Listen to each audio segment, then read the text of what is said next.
Hello and welcome back to the Masters Mod. Last episode, we basically finished the entirety of the game other than the final boss, which is Pennance, or the Seraph now.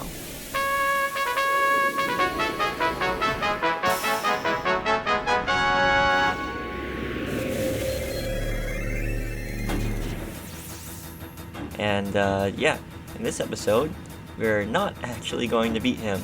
I haven't gotten there yet, but give me another week and we'll see how it goes. But is playing is the best attempt I've had so far, and I'll be talking about some of the preparations that I've been doing, and I mean, it is kind of subject to change. I've been making a whole lot of different save spots with all the different loadouts and the different strategies, so we'll see which one actually ends up working, but you'll be able to see what I have right now, and in the final episode, I'll probably go into the loadouts that I actually end up using, so, but this is what I got so far. Now, in terms of sphere grid levels, I'm just getting those out of the way first. We start off with Wakka. I'm not going to use any special or white magic or anything on that, so I'm just having him backtrack a little bit up Lulu's area. And, I mean, he'll have some stats, but I really don't use him in this fight at all, which maybe I should. Maybe that's the last little push that I need.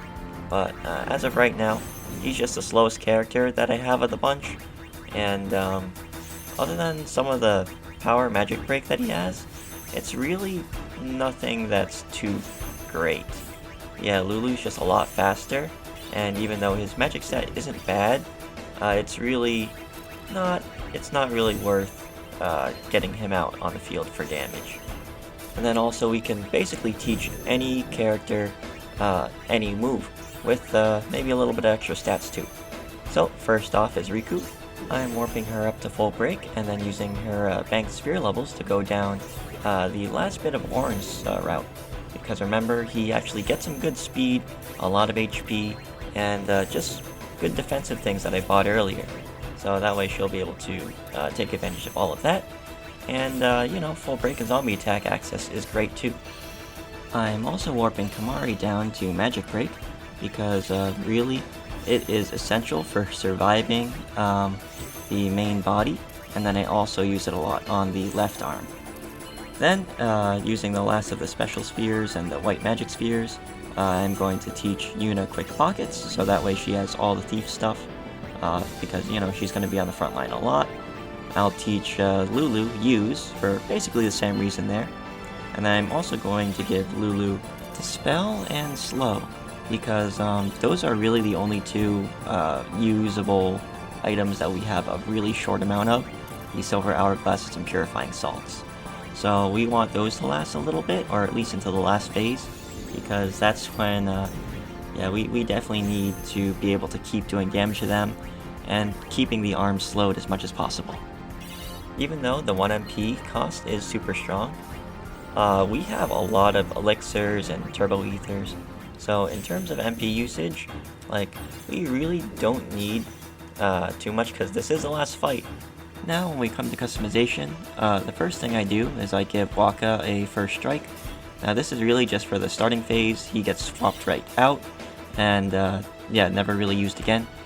Now really his armor does have a lot of status ailment negation, so that's something. So he can probably survive, but again, he's just so slow, I really don't want to use him.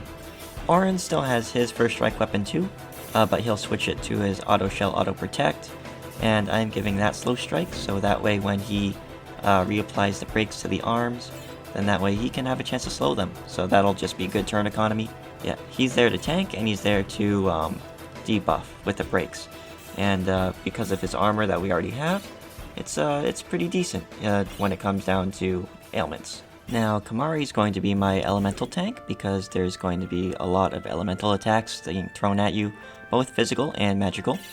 But yeah, so he has a lot of 4-slot armors that get thrown his way, so I'm finally using that. And I also got the Ice Eater Spear that he got. Yeah, he has all 4 element protection, and I'm also giving him Shell for the Ultima that comes out. Because, that when he's magic broken, but we have Shell and are at full HP, then that's survivable, but just very barely at this point.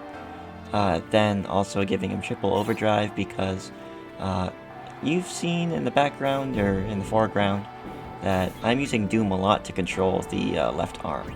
Now, Riku's weapon is interesting because I've actually burned all of my alchemy customization access. So, what I have on her is really all that I have left. Now, break damage limit isn't used too much, but I mean, if she can daisy chain off of Lulu's damage, that might be okay. But in terms of everything, really she's got alchemy, lightning eater, which is nice, and then half MP cost because, yeah, even though we do have all the elixirs like I said before, she does use a lot of MP. Because I have her spamming quick pockets and then every now and then throwing out a full break. Then of course having full break on Khimari, Auron, and now Rikku, we'll be able to do some good damage on the main body, while also, you know, making it so that their damage is survivable. Because we have Auron and Khimari, and kinda Wakka, but I don't use him. But if they can all have magic break, then we can have these things being broken for the most part, all the time. Now, Yuna is kind of similar, where she's spamming out a lot of quick pockets and keeping everybody alive, but because she has a 4-slot armor, I'm actually giving her protection for everything. Energy Preserver, and then all of the ailments with Ribbon, and the Auto Phoenix. So really, Yuna's the one that I want basically always on the front line. That way, if we get caught in a rough spot with Judgement coming in, she can throw out an Aeon because I gave her triple overdrive. The only thing that I'd really prefer is if I had another alchemy, so that way you could have the Auto Phoenix and alchemy combo, but we got what we got. Now, my Lulu is also very tanky when it comes to both the elemental damage with her Tetra Ward weapon drop, and also her natural magic defense. And again, she's pretty speedy, and has access to quick pockets, so she's going to be on the front line too. Not only that, but her magic stat is still very good, and when it comes down to elemental damage, you can deal out a lot of it with the double cast and the Aga spells. So, she's actually getting break damage limit, so that way whenever she does her double cast, she'll do 2 casts of like 40,000, so 80,000 to 60,000 damage is really nice. Now, one thing to mention is that you'll probably notice that I don't have any elements at all on basically anybody. This is because with the Mighty Guard getting thrown out so much, we need to make sure that all the people throwing out breaks are non-elemental. Otherwise, it'll just get immune for that first hit. So, yeah, that's why we do that. But Tidus is the exception, because we stack all 4 elements on him with break damage limit.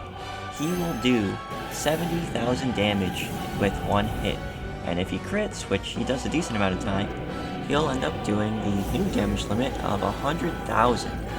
Now, as impressive as that is, remember, Pennance, or the Seraph, has 2 bouts of 1,000,000 HP, so you need at least like 21 hits in order to get him down. So with Lulu and Tidus working together, it's still a long fight. That, and we're constantly trying to heal ourselves. But I mean, at least whenever Yuna does give up an Aeon for a shield, then that does a lot of damage too. Most of the time I'm using them for mainly just the survival, but the free damage and the big damage is very much appreciated. But that kind of brings me down to the mistake of this run, which I think was once we finally got into Phase 2, I summoned Yojimbo to shield up that first Judgement, but because of that, his Amato actually ended up killing the right arm, which triggered a White Wind when it came back, so the multitasking of me having to revive and rebuff all of my guys, and then also debuff the Seraph and the arms, was just a bit too much to keep up with. So I ended up surviving in the second phase for a decent amount of time, but when it came down to it, I only was able to do 1.1 million damage out of the 2 million HP. So that's that hurts a little bit, but hey, it is a great mod, and it's definitely going to be worth it when I do finally get him down. So I hope you tune in next time when hopefully that's when it's gonna happen. Again, if you like the video, I like your face. Thanks for watching. Bye-bye.